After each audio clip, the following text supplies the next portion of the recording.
Hello doctors, मैं नंद किशोर सिंह और आपका पुनः NKS लाइव लर्निंग में हार्दिक स्वागत करता हूं। दोस्तों, आपको दीपावली की कोटि कोटि बधाई। कट ऑफ रिवीजन का सिलसिला चल रहा है। कट ऑफ रिवीजन के बाद उम्मीदवारों की संख्या भी बढ़ती जा रही है। दोस्तों, सबसे पहले मैं आपसे रिक्वेस्ट करूंगा, यदि आप इस चैनल पर नए आए हुए हैं तो प्लीज़ चैनल को सब्सक्राइब कर दें, लाइक करें और अपने दोस्तों के साथ शेयर अवश्य करें।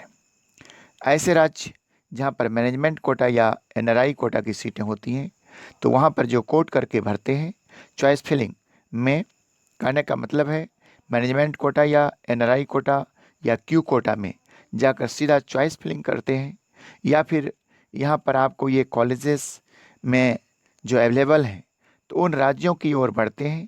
तो डिम्ड में भी अगर उस तरह से वो आगे बढ़ते हैं तो उन्हें एक बात बता दूं, रिवीजन के बाद अब क्या होती है, तो मोपअप में जो मैनेजमेंट कोटी की सीट रहती है कॉलेजेस की, वो तो रहेंगी ही, साथ साथ NRI कोटी की जो सीटें बच जाती हैं उन्हें भी कन्वर्ट करके मैनेजमेंट सीटों के तौर पर इन्हें जोड़ दिया जाता है।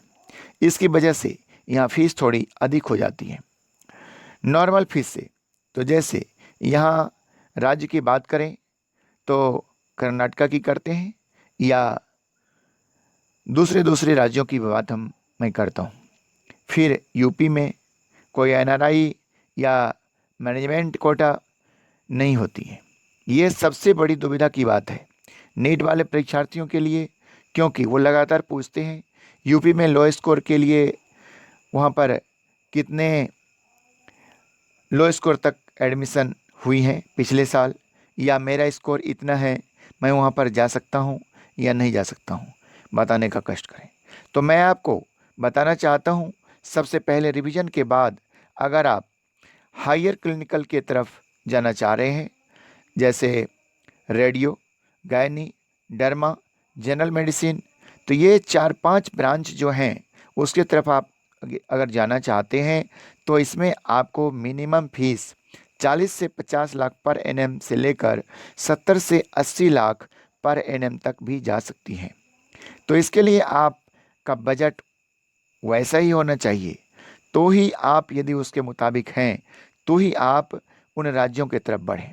अब बात करते हैं जनरल सर्जरी, ऑप्थल, साइकेट्री या एंटी एनेस्थीसिया।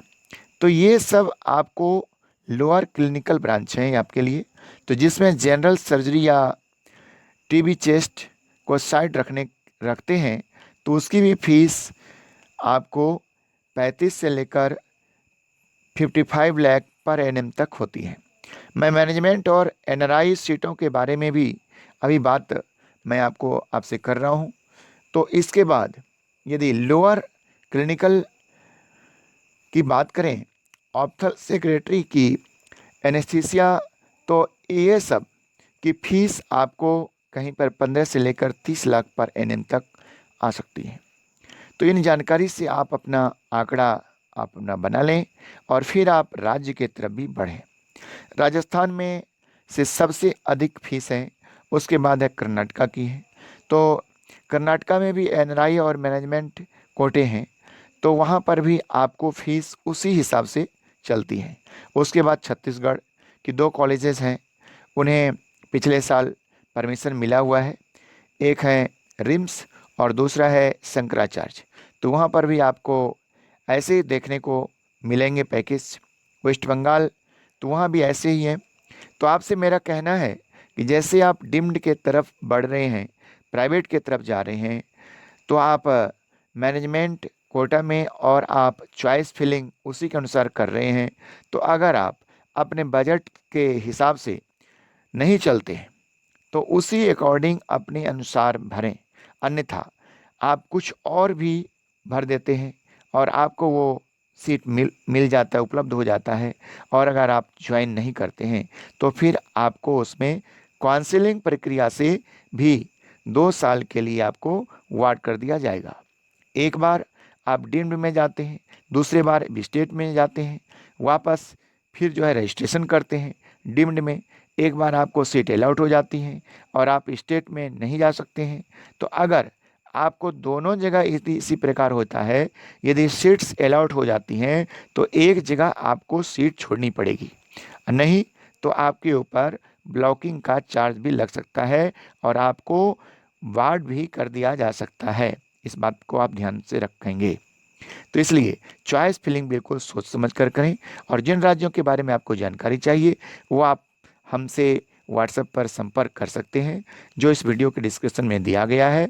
आप अपना ख्याल रखें, आप अपने भविष्य को सुनहरा बनाने की कोशिश करें। और चलते चलते फिर मैं आपसे कहूँगा, अभी तक इस चैनल को आपने सब्सक्राइब नहीं किया है तो प्लीज़ कर लें। और मिलते हैं फिर किसी नेक्स्ट वीडियो में, तब तक जय हिंद।